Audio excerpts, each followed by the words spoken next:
Oi pessoal, vamos enfrentar aí o nosso conteúdo de uma forma diferente nas próximas semanas, respeitando aí a quarentena e atendendo a esse pedido de isolamento social dos especialistas.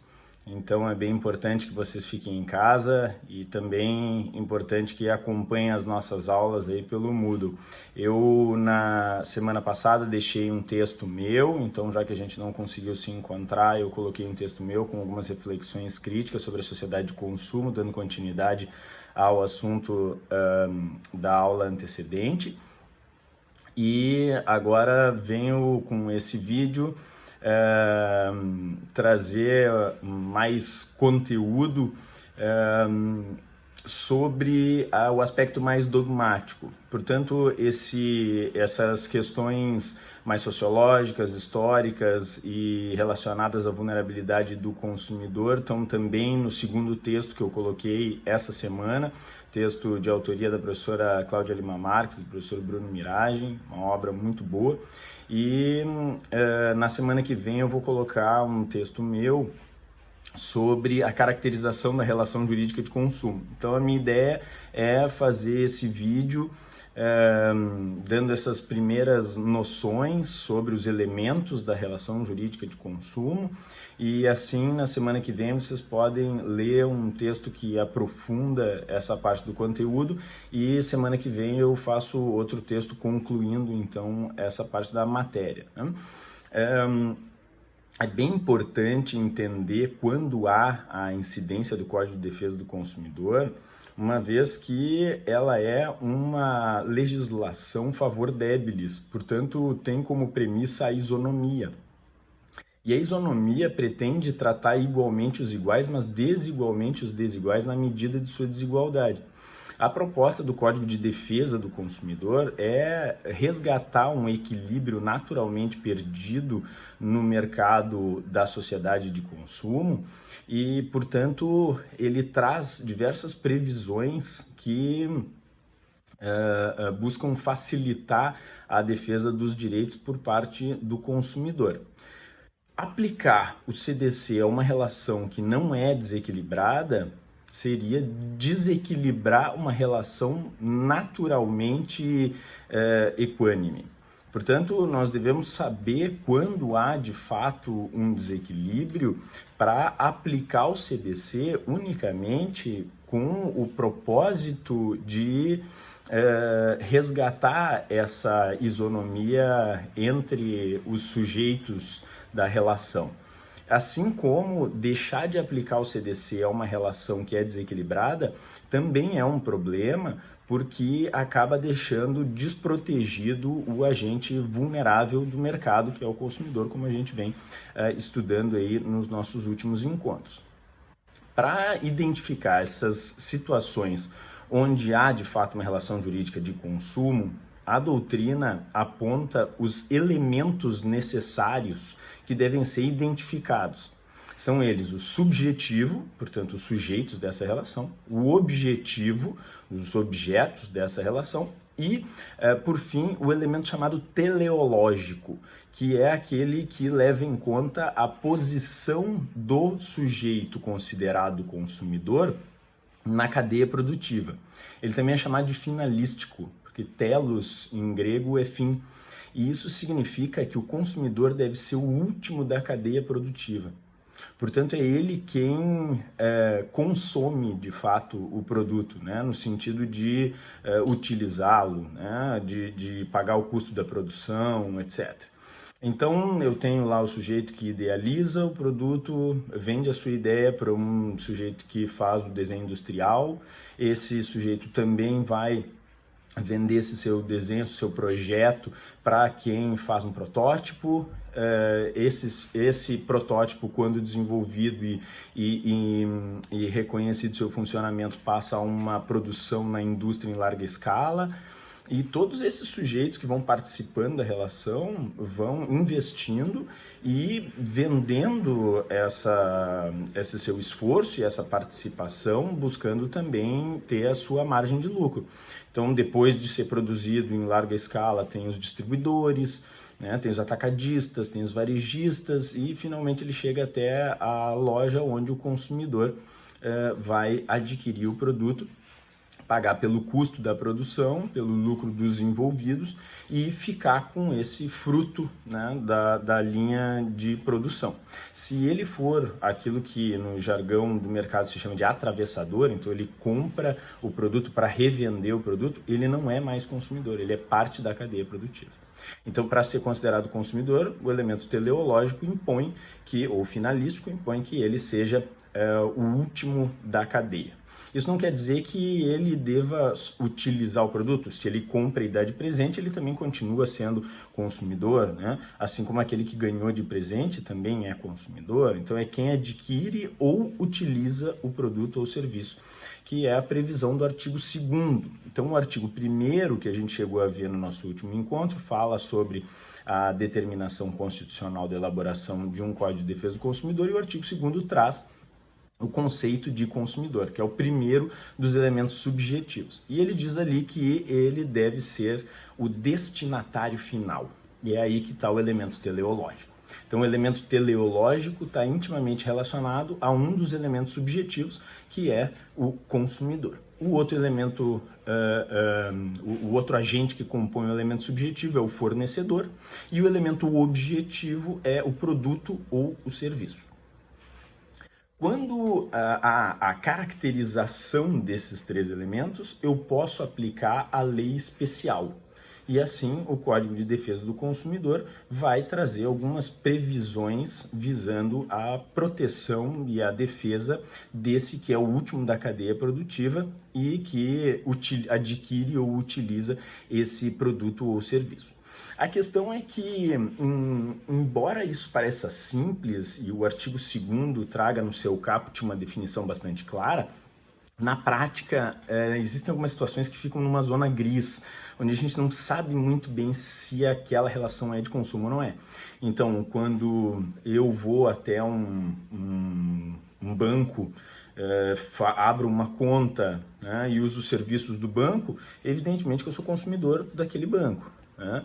Quando o banco contrata uma empresa de seguro para assegurar o seu patrimônio, ela pode ser considerada consumidora frente àquela seguradora. Quando ela contrata um seguro para os seus consumidores, outros autores vão dizer que nessa situação ela tem uma posição que não é propriamente vulnerável e que é passada adiante na medida em que o custo desse seguro está também no serviço que ela presta e cobra do consumidor final. Então vamos pegar um exemplo.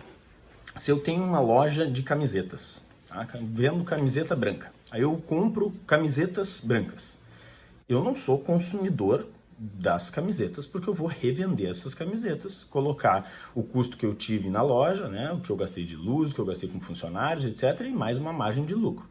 Agora, eu compro uma máquina que coloca estampas nas camisetas. Eu sou consumidor da máquina? Essa loja é consumidora da máquina? Porque o custo de investimento em comprar a máquina para colocar as estampas vai ser transferido para aqueles que comprarem as camisetas com estampas.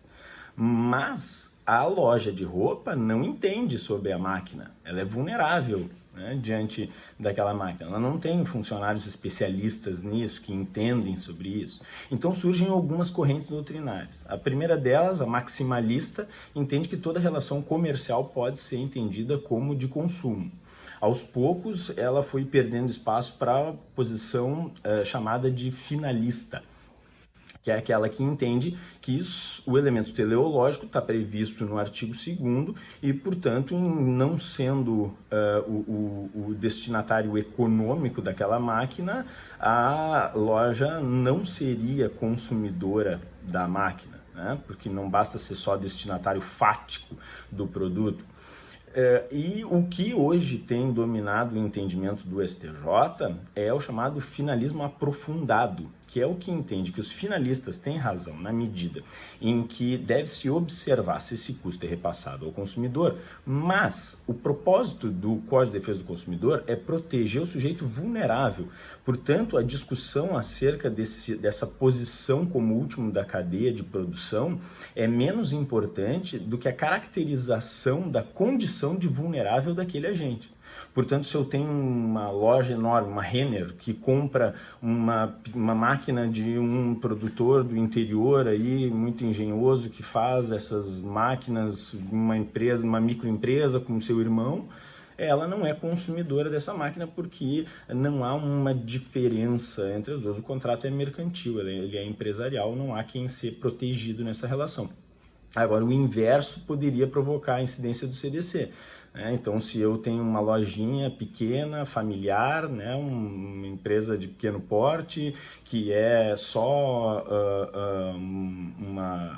uma única loja, e eu compro uma máquina de uma grande multinacional que vende máquinas de estampas para muitos países e que então tem um porte muito maior, né? Eu posso talvez ser considerado consumidor.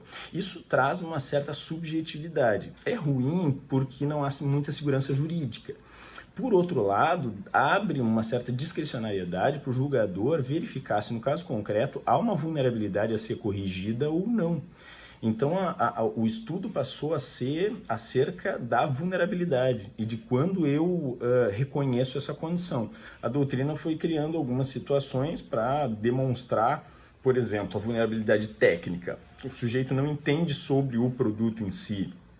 Ou a vulnerabilidade jurídica, também chamada de científica. Ele não entende sobre as operações de compra, ele não sabe calcular juro, não tem uma área contábil para verificar o crédito na compra da máquina, o contrato é um contrato de adesão padrão ou não.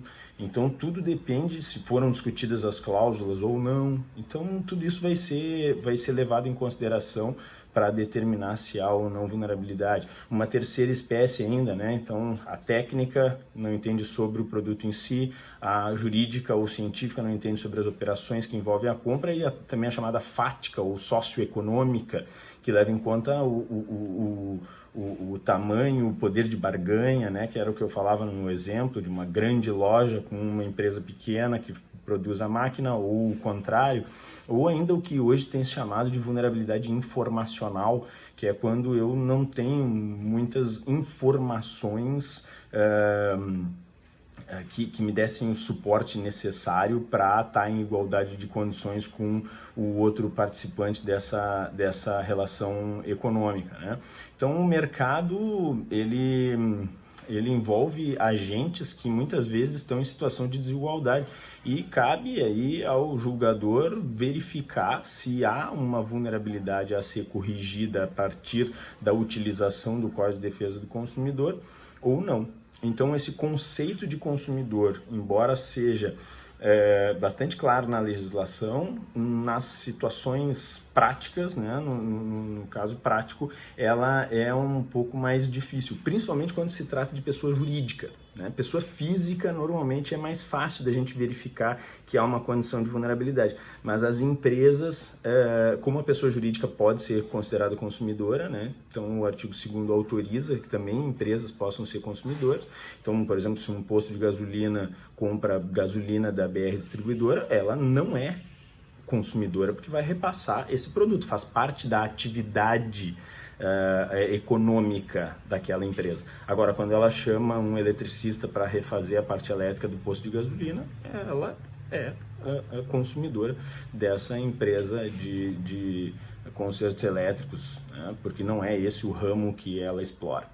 Então, basicamente, eu entendo que há uma certa insegurança na medida em que em muitas situações é difícil de se verificar por abstrato, né, por hipótese, e acaba que no caso concreto é que nós temos que verificar se estamos diante de fato dessa condição de vulnerável para caracterizar esse sujeito como um consumidor. O consumidor é mais difícil assim de reconhecer, por isso tem tantas correntes doutrinárias, etc. O outro elemento subjetivo é o fornecedor, e os elementos objetivos são produto e serviço. Então, nesse nosso primeiro vídeo, a gente já entendeu o elemento teleológico, que está relacionado à condição de consumidor, e as correntes doutrinárias que definem quando o sujeito é considerado consumidor. No vídeo da próxima semana, que vem acompanhado então de um texto explicando isso que eu estou explicando na nossa aula de hoje, e também a segunda parte da nossa aula explicando os demais elementos, vai então pormenorizar aí quem é o fornecedor, o objeto, e vão falar também sobre uma situação extraordinária aí, que são os agentes equiparados, que não são consumidores, mas em razão de algumas previsões legais passam a ter exatamente o mesmo tratamento. Tá bom? Deem uma lida lá no artigo 2º, se quiserem já ir lendo o artigo 3º também, para o nosso encontro, né? Encontro virtual da semana que vem. E eu volto com um outro vídeo aí na semana que vem para concluir essa parte do conteúdo e a gente entender então quando de fato a gente está diante de uma relação jurídica de consumo e a partir daí estudar todos os institutos que são aplicáveis a essas situações. Tá bom? Obrigado, gente. Um abraço.